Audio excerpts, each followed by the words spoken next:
Good morning, good afternoon, and good evening. My name is Roxana Hashemi, PR and Communications Specialist at Rapid Silicon. We are excited to have you join Rapid Silicon's first webinar with Thierry Besson. Thierry has over 32 years of EDA experience in software development, covering synthesis and formal verification and working for the Big Three. He is the Director of Software and EDA Synthesis at Rapid Silicon. Today, Thierry will be speaking about the key principles of EDA synthesis, synthesis flow, ABCDE interaction, and more. And Thierry, over to you. Okay, thank you, Roxana, for the introduction. So I'm going to talk about what we call intelligent FPGA synthesis within Rapid Silicon. So I will present myself again. Sorry for that, Roxana. So my name is Thierry Besson. I got a PhD from Grenoble in the mid-90s and from UC Berkeley CS department. So we both Professor Saucier and Professor Brayton. I worked on BDDs and application during this thesis. And I have some opportunities to work with Actel Corporation at Univer in the 90s, where I could apply the BDDs technology doing synthesis. So it was the first FPGA company with Xilinx at that time. Then for the 32 years, I've been working in software and specifically in logic synthesis. And I, as you said, work for the Big Three, as we say. Synopsys, I had a patent in design compiler around 2000, implicit pattern matching. I worked with Cadence around 2013, 2014 on the Genius synthesis product at the beginning. And mostly I work with Mentor on Precision RTL, which is the FPGA synthesis tool around 2005 to 2011, about 6 years. And then after we joined Mentor again on the Oasis ASIC synthesizer around 2015-16. So mostly I work on logic synthesis, synthesis in general. So I just started 10 months ago at Rapid Silicon. So I'm Director of Software and EDA Synthesis. And we just filed a patent regarding ABCDE, which is a new logic synthesis tool that I'm going to talk a little bit about during this presentation. You should know that we have a kind of patent on this engine, so I'm not allowed to go too deeply in technical details. So I'm sorry, I may be a bit too general or too technical for some people based on the audience I've seen. So I'll try to do my best. Okay, so let's talk about generalities, about the key principle of EDA synthesis. So EDA stands for Electronic Design Automation. And the basic principle is that we want to automatize the work of the physical designer. We want the physical designer to be at least to be a kind of software developer at some points. So we want to express some kind of high-level description languages to allow the physical designer to be a software developer and to describe the functionality of the design at the software point of view. That's why we have to define some kind of multiple languages at a very high level. So that's what we call HDL, high-level description languages, or RTL, register transfer languages, like Verilog, VHDL, all the kind of flavors of VHDL and Verilog, like System Verilog, System C. Okay, so the key thing about synthesis, this is the key steps where you move from the abstract world to the physical one. So this is what I like about synthesis, is that this is the key step where you start from software and you finish in the hardware world. One of the key thing also in synthesis is the time to result is very variable, because the software developer, I would say the physical designer or the RTL designer, needs to work hand in hand with the synthesis tool every day, because this designer has to meet some requirements, some constraints, let's say timing constraints, some clock frequencies, some resource utilization, and we really quickly has to grasp the feasibility of the project. So you need to have some very quick return of the synthesis tool telling you, okay, you can do it, you can match 200 megahertz clock frequency, or you cannot do it.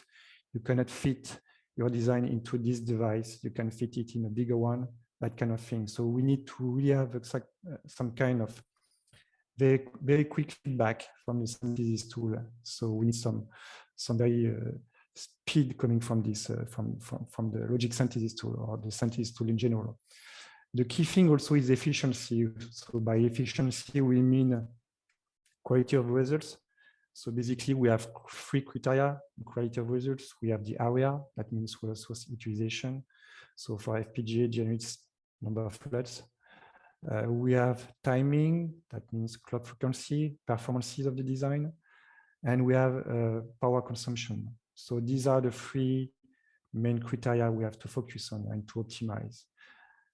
For the 2 last ones, performances and power consumption, we need to have some kind of accurate estimator, because you want to optimize timing, you want to optimize power, but for that you need to have a lot of accuracy of the models, because I remind you that we are still in the abstract world. We start to move in the real one by generating these cells, but we are still, we need still to have some kind of rough modeling of the timings and the power. So you need to have some accuracy. More you're accurate and better you will focus on the right critical path, for instance. So why do we focus on synthesis? As I said, this is a kind of leading indicator for project success or failure. So this is very important for the design to get this success of it. Second point is the quality of the synthesis flow can compromise the success. So we need to be very careful about that. The third point is the synthesis requires a lot of expertise. So basically, synthesis is a kind of art in itself. You have many options. You have many ways to drive the synthesis. For instance, you can put pragmas in the RTL code, and you can drive the synthesis in several ways. So you have a good opportunity to make a good job, but a lot of opportunities also to do some bad things. So you have to be very careful about that. As we saw, synthesis is a key step, and generally all the decisions you take early in the synthesis can have a bad consequences or good consequences along the flow, along the downstream flow. So you have to be careful, and any innovation that you do at the synthesis level can have a lot of good impact on the downstream flow. So let's talk now about the status of open source logic synthesis, because at Rapid Silicon, we really focus on open source, and we want to build our flow on some kind of open source software on the market. So currently, the open source synthesis engines are not always competitive compared to the commercial ones. The QR relies on some expertise of the user, especially because for open source designs, people really don't focus on UI, on user interface. So you have plenty of options and you have to deal with it. The improvement techniques do not scale, so sometimes it can work for one design and doesn't work for another one. So it's very difficult to find a general way to use the open source logic synthesis tool. Sometimes also they lack the commitments because they are not addressed to be sell on the market compared to some commercialization tools like the other synthesis tools like Vivado or Quartus. So basically, these tools have been written by some researchers that wanted to do some kind of proof of concept of their new optimization. And they didn't really want to pay attention on the support of bugs, of user interface, that kind of thing. They really care about the functionality to prove that the new optimization is going to bring them a lot of values. So this is one of the problems also that we have to deal with open source, like logic synthesis tools. So about logic synthesis tools, we have the ABC one, which is a very well-known synthesis tools, and I'm going to talk about this one. So the logic synthesis open source ABC. So ABC is a logic synthesis tool developed for over decades by UC Berkeley. Actually, I worked in 1991 on SIS.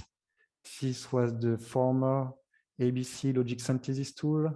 And so this, I think this tool started early in the 80s. So we have been using this tool for maybe 30, 40 years, and it has been tested a lot. So even if it is an open source tool, as I said, sometimes they are very buggy. This one is not the case because, as I said, many people use it for quite some time. So this tool is very well known in the EDA community. So ABC is frequently used as a baseline to measure quality of our synthesis engine. So basically, if you want to develop a new synthesis engine, the first thing you are going to do is to compare versus ABC. And generally, you have to be on par versus ABC, because let's say if you are not on par, the best thing to do is to pick up ABC and to work with it. So basically, it is very used in small companies, FPGA companies, or synthesis companies that cannot afford to have some special people developing a customized synthesis flow. Generally, they will adopt ABC as the default logic synthesis tool. So let's talk now about ABCD. So ABCD is a new logic synthesis engine that we have been developing at Rapid Silicon for the last 10 months. So this is based on ABC, therefore the name, and we do some design exploration based on ABC. So the base algorithm runs ABC strategies in parallel mode. So we are going to investigate different ways of synthesizing your design. So D stands for design exploration. It's using AI-based technology with intelligence-based pruning, because you need to understand that during exploration, we will have some kind of blow-up issues during exploration, because we are going to investigate a lot of combinations. And we have to prune at some points the exploration space. And to do that, we need to use some smart techniques to get rid of we'll say the bad guys. Okay, try to focus on the most expected result that we can get by doing this exploration. So this AI-based exploration is adaptive to the nature of the design. It's learning dynamically how to optimize the logic during the exploration process. So that means along the process, the engine is going to learn which transformation give the best return of investment, I would say. And it can depend on the design. So for some designs, you will have some transformation that will work well. For other designs, they will not work well. So, and the engine is going to adapt itself based on the designs, based on the success of the transformations. So it's going to learn dynamically. It's not machine learning, static machine learning, as usually we think about, where we train the neural networks, and then after we stick to the weights of the neural networks. Here it's dynamic learning. So we perform dynamic incremental transformation and mapping of the brain logic. So this is what I just said. So now, if we look at the result that we get with this ABCD Design Explorer, we try that on the internal test suite that we have. We have about 90 designs, and we do see a lot of improvements in terms of LUT count reduction. And we wanted, so now I go back to the synthesis flow at Rapid Silicon. I will talk about ABCD after. Okay, so regarding synthesis flow at Rapid Silicon, basically we start from a default flow that you can get on the net, which is completely open source, and we use YOSIS. So YOSIS is the whole architecture, the whole mainstream of the synthesis. And YOSIS is going to take as input RTL, but in this case, RTL is only Verilog because USIS has Verilog built-in parser, has no VHDL. So we stick to the Verilog built-in parser from USIS. USIS is going to do the parsing, is going to do the elaboration, is going to do all the regular optimization that we know about. That means constant propagation, downlink logic removal, inference of DSPs, BRAMs, resource sharing, FSM extraction, FSM encoding, all that kind of thing, okay? Coarse grain optimization, I would say. Then after you have the leftover. The leftover is what we call the glue logic, the Boolean equations. So those Boolean equations are going to be transferred given to the ABC logic synthesis optimizer. ABC is going to optimize the glue logic and is going to map the glue logic on LUT6 because we are targeting LUT6 at Rapid Silicon. Once this logic has been mapped on LUT6 according to some cost function, it's going to be returned back to USIS. USIS is going to integrate this LUT6 subnetlist to the whole netlist, and the whole netlist is going to be given to the piano flow, downstream flow. Okay, so this is the default flow that we can get. Now at Rapid Silicon, we want to have a robust flow and commercial flow in a sense. So we want to support VHDL, so we are obliged to have a Verific parser to do that. So Verific helps us to support all the different flavors of HDL languages, as I described at the beginning. Verific is going to create internal structure that we call RTL-lil in USIS. USIS is going to do exactly the same thing as I described for the default flow. That means constant propagation, FSM extraction, all that kind of high-level optimization. Is going to provide the same thing, the same glue logic to ABCD this time, not to ABC. ABCD is going to do this kind of exploration. So you see this cluster of nodes where we try to do some kind of exploration of different map LUT networks. And you're going to get at some points the blue network. The blue network corresponds to the optimal solution that we found during this exploration. We do some prunings, you see, smart prunings. And at some points, the exploration is ending.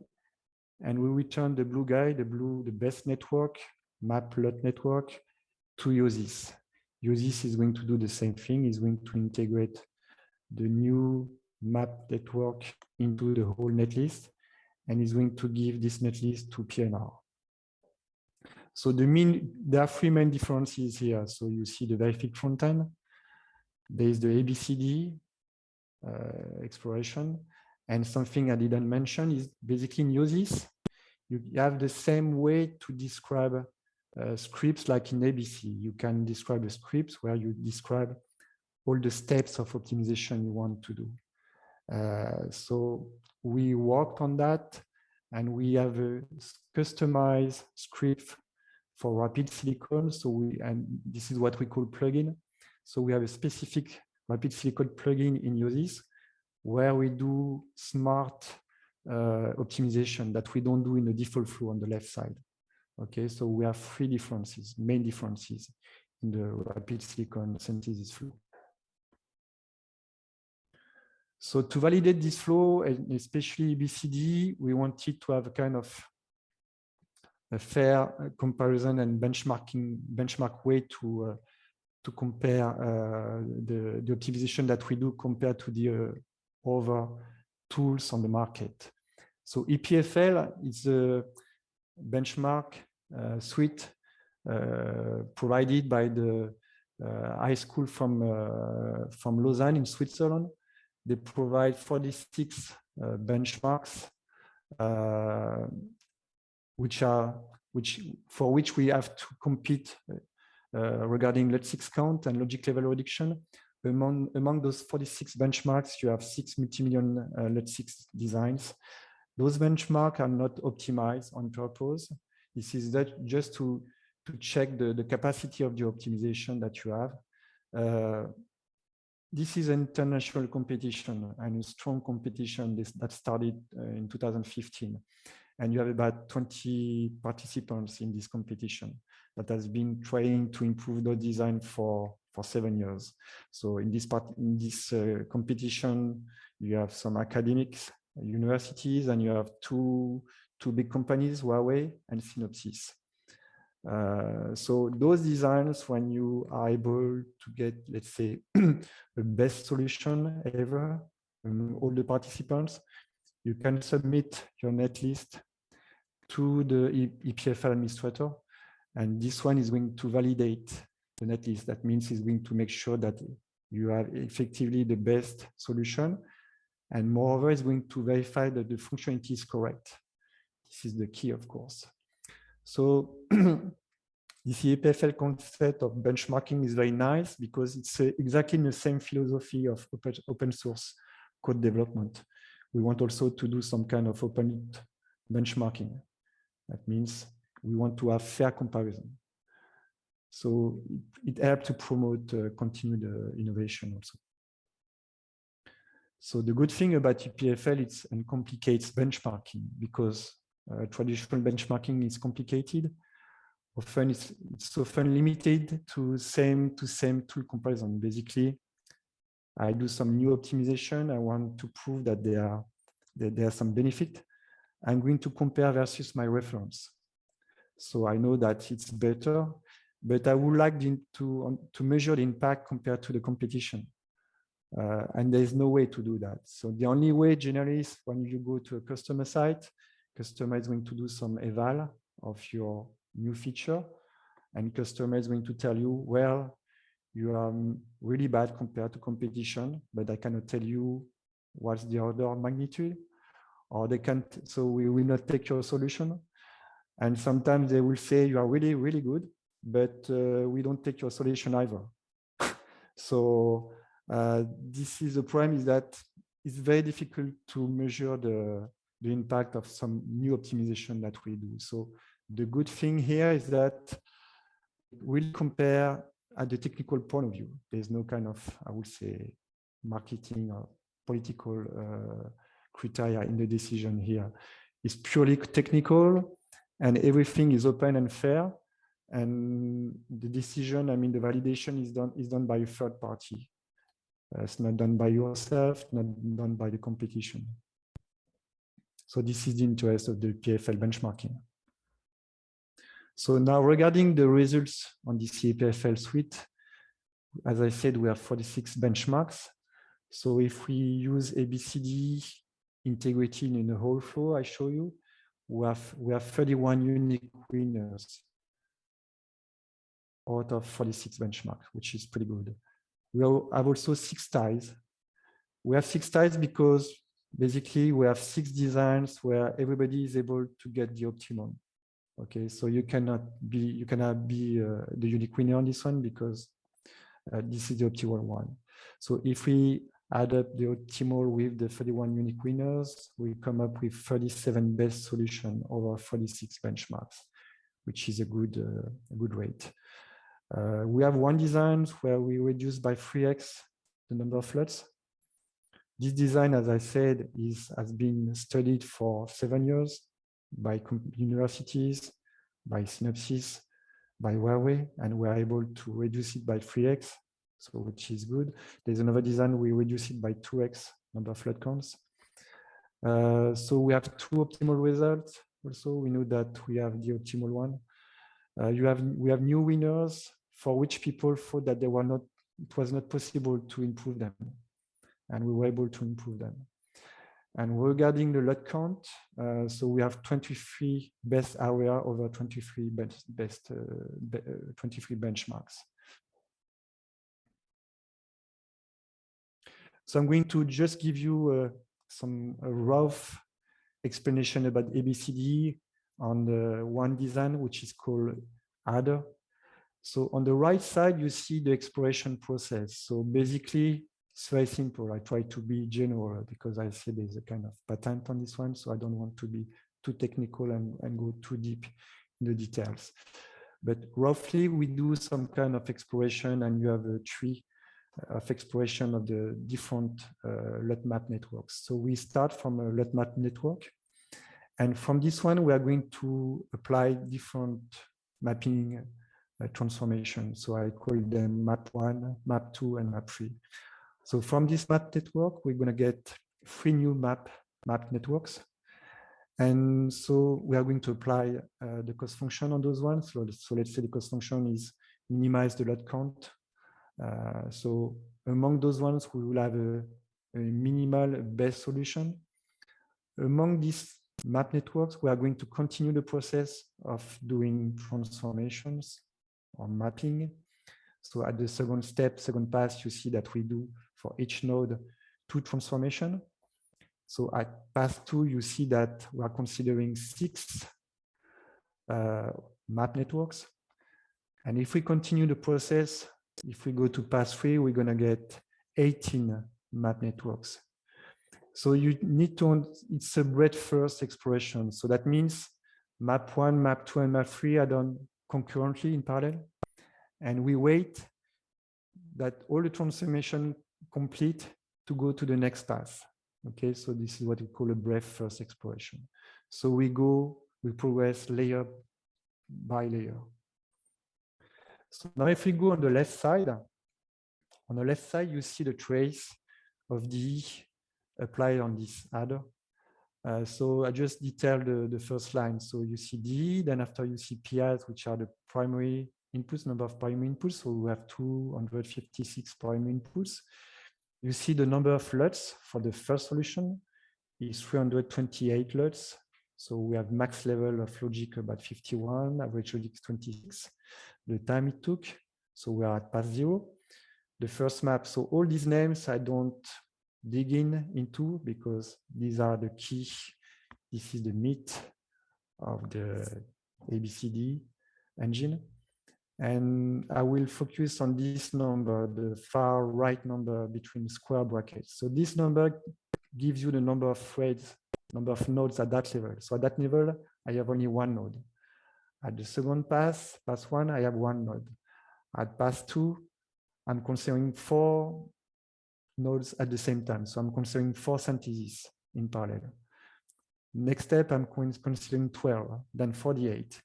And you see that at some point we stuck at 200 syntheses. So we are doing 200 syntheses in a row in parallel. So this is exploration. So this pruning, you see that we are doing pruning techniques here when you do 200 because you have to reject some bad candidates, I would say. So now if you see the exploration, we start from 328, we go down to 254, and we get stuck at 192 at some point. So just to give you some history about this design. So this design has been studied for quite some time, and everybody was getting stuck at 192 LUTs. Some people at Synopsys 1 year ago at DAC, they succeeded to get down to 191. So they were able to one LUT. So you see here that after the 4th pass, we're able to get down to 179, and we continue to go down, and we get stuck at 154, which is a local minimum. And we do some kind of climbing techniques, and we get down to 129 LUTs. And this number is the optimal one because in this design, we have 129 outputs. And for each output, you need to implement a LUT. And we know that these outputs cannot be shared together. So definitely, this is the optimal solution. We cannot do it. We cannot do better than that. So it took 44 seconds.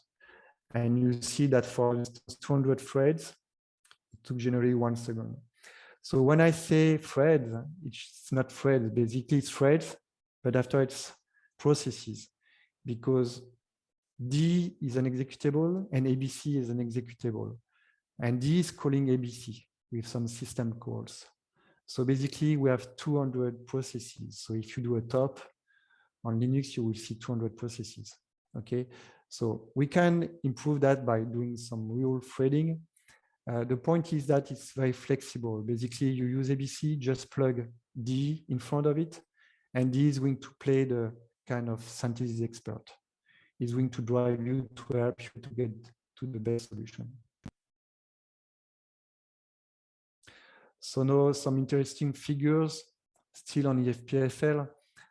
I'm showing you some kind of improvement history on some two designs, just to give you how it works. So the arbiter design. So this one, I took this one because this one, we had a huge improvement on this one. This is the one where we got 3x reduction. So if you look at the history, it started in 2017. We started with 2884 LUTs. And the solution was given by ABC, Ultimate version from UC Berkeley, as I mentioned. Then you have some universities from Politecnica Catalunya from Spain. They improved it. I think they get down to 2000, something like that, LUTs. Then after, you still have Catalunya from Spain. They improve it a little bit. Then after, you had Ventspils University around 2020. That improved it a little bit, but still around 2000 LUTs. And suddenly you have Huawei that arrived on third party. And with the IMAP engine, they were able to reach about 1000 LUT, 1100 LUTs, actually, something like that. And then another group from Huawei Arcs Lab. So these are advanced research groups. They were able to get down to 1036 LUTs. Okay, so there was a huge improvement starting from 2800 down to 1000 LUTs. And they published this number 1 month ago. And we just published our number very recently. And they have been approved by the EPFL administrator, and we get down to 370 LUTs. So we reduced by 3x the number of LUTs from Huawei, the last result they got. So if you look from the start, we started at 2800 and we get down to 370 LUTs. That means we reduce by 8x, 9x, just to show you that there's still a lot of things to do in logic synthesis, and you can have some very important impact at the synthesis level. It's not the same thing to provide to the PNR 2800 LUTs or 370 LUTs. The very important thing I want to mention here, maybe you have noticed it, is that we start with ABC here, I would say as a lower bound, and we finish with ABC here. What's the difference between the two? No, there's no difference at all. It's the same tool. We never implemented any specific command in ABC. We never touched any command. We didn't improve any optimization. We just use ABC as a simple user. But so the only difference is the way you use ABC. Here, they use ABC with a specific script, apparently a good one, because this is written by UC Berkeley, so this is their own tool. So you cannot say that they are not expert of their own tool. But here we use DE, which is the Design Explorer, and this one is going to give you terrific results. So I go to another curve, which is about the same. So, but this one is typical of the kind of improvement that we are doing for all the benchmarks on the EPFL suite. The previous one was really terrific because we had about 8x reduction and 3x reduction versus competition. This one is much more in the trend of what we see for all the benchmarks. So regarding this benchmarks, the log2, it started again in 2017, again with ABC, but with another LUT mapper from ABC, the SAT LUT mapper. And they started with 7300 LUTs. So you have other universities that were able to improve it. So Cornell University. Then after you had Synopsys that started to enter the game. Then after you have Synopsys again with EPFL University. Then you have Ventspils University that improved a little bit. Then Huawei entered the game and they improved it a little bit. Then Synopsys took the lead again. And then after Huawei took the lead again. Okay, so all these nodes here are about 6,500 LUTs. Okay, so it's almost maybe they want 10 LUTs, 15 LUTs. So it's very, very small. And you have Huawei that was able to, last August, to reduce to 6,400 LUTs with their new NAILS engine. And we were able to win about 300 LUTs with ABCD. So we have a significant improvement here because you have a kind of flat zone here, and we were able to improve that. So here I will say the same conclusion, same analysis. We start from ABC, another flavor of ABC with the ACT LUT mapper, and we finish again with ABCD exploration. So the good thing here is that you see plenty of people here working on new optimization, new techniques, new improvements. And basically, we didn't do much here. We simply took ABC as it is, and we simply tried to use it in a smarter way. So in conclusion, so as I said, the quality of result at the synthesis stage is the key factor for project success. So this requires a top quality synthesis flow, of course. So this is a necessary condition. I don't say it's sufficient, but this is really a key for project success. Frequently, people think that open source based solution does not mean cheap and weak solution. This is what we want to prove, actually. This is what we want to say, and the message we want to give here, specifically here, is that open source is not something which is free but weak. As I just proved, I mean, the last two figures, last two curves, we start with something which is open source, and we finish with the best solution which is also open source. Okay, so that means the way you use the open source tool can be very important, and you have a lot of potentiality in the open source logic synthesis tools like ABC. So, and we try to prove that, and actually we prove that.